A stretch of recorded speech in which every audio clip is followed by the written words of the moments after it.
कट्टर होना ठीक नहीं है जी। अब वैसे तो हरियाणा में खट्टर होना भी ठीक नहीं था। खैर, अब अगला कुछ सवाल ले लेते हैं जो पूछे गए इस सर्वे में जी। उन सवालों के क्या जवाब दिए लोगों ने। मोदी वर्सेस राहुल बेहतर नेता कौन है?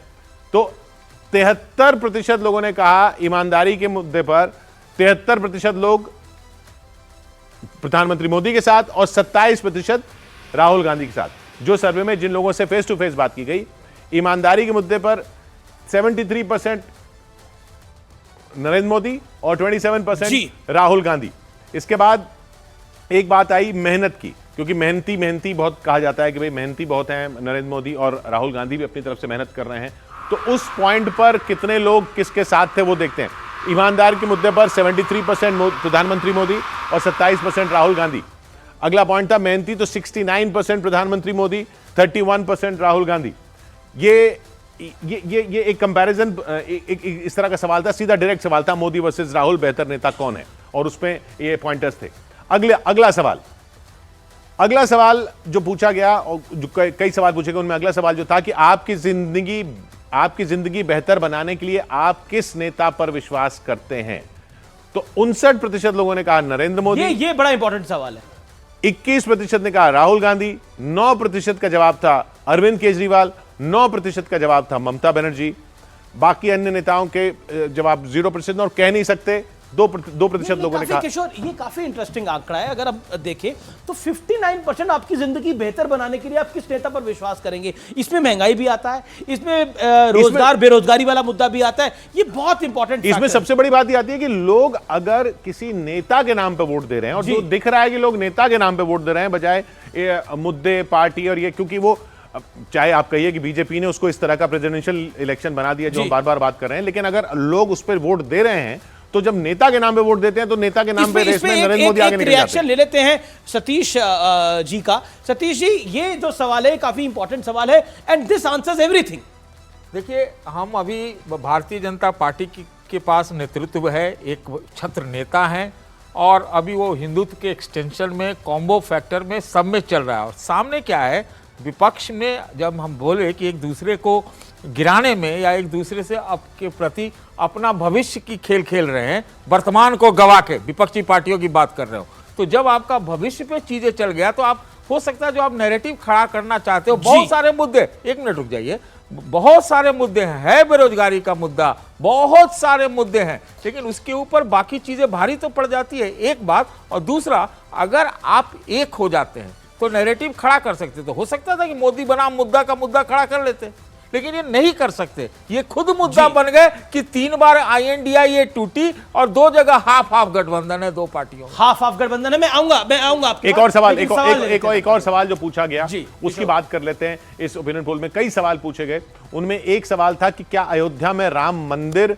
राष्ट्रीय स्वाभिमान और एकता का प्रतीक है? इस पे 64% लोगों ने कहा हां, 20% ने कहा नहीं, 16% ने इस पर राय नहीं रखी, उन्होंने कहा नहीं जानते। तो ये इसलिए पूछा गया कि क्या ये इस तरह की जब बातें होती हैं, क्या ये वोटिंग पैटर्न में रिफ्लेक्ट करती हैं? क्या ये मुद्दे लोगों की राय बनाने में, लोग इन मुद्दों के आधार पर राय बनाते हैं, इसलिए पूछा गया। और उसमें साफ दिख रहा है कि 64% लोग कह रहे हैं हाँ।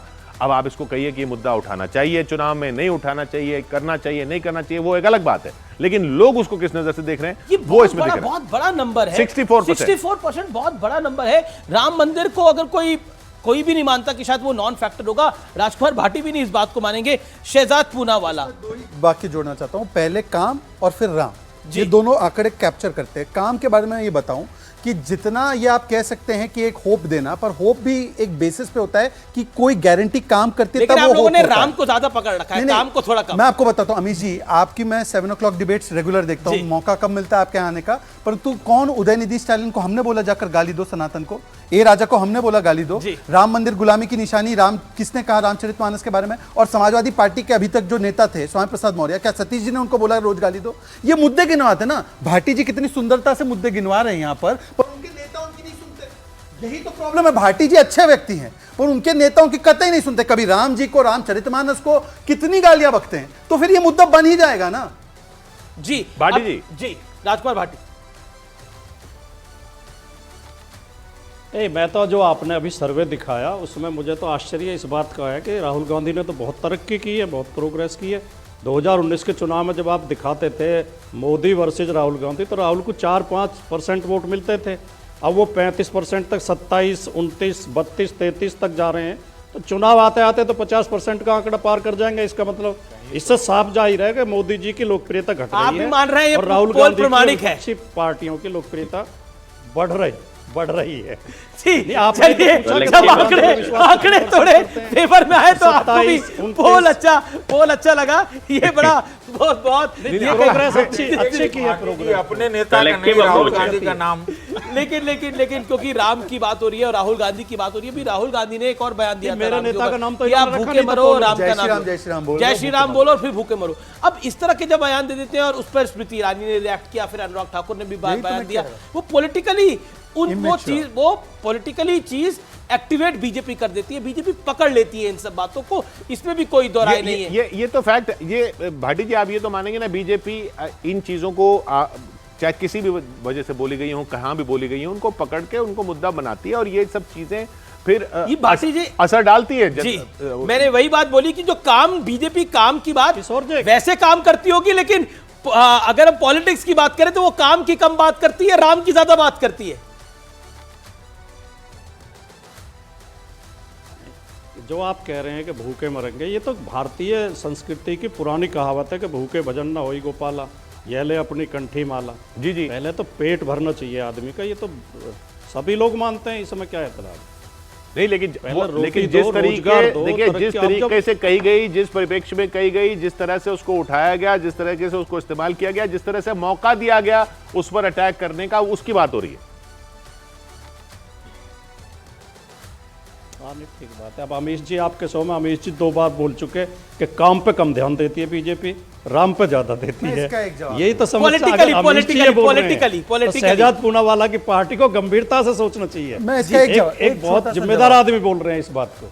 मैं इस पे एक छोटा सा वाक्य कहना चाहता हूं कि पॉलिटिक्स का टेम्पलेट किस प्रकार से शिफ्ट हुआ है कि जिन पार्टियों ने नारा गढ़ा था कि मिले मुलायम कांची राम, हवा में उड़ गए जय श्री राम, आज वो कह रहे हैं कि क्या मुलायम क्या कांची राम, सब मिलके बोलो जय श्री राम। भाई श्री कृष्ण का स्वप्न किसको आया था?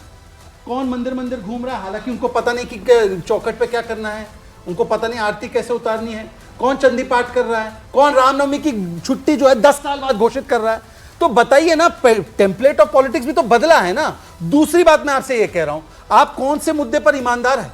आप ओबीसी का मुद्दा उठाते, अभी हमने सैनी जी को मुख्यमंत्री बनाया, आपने उसका विरोध कर दिया। हमने मोहन यादव जी को बनाया, हमने जो है विष्णु जी को बनाया जो एसटी समाज से आते हैं, आपने रेवंत रेड्डी को बनाया जो ओबीसी समाज को गाली देता है।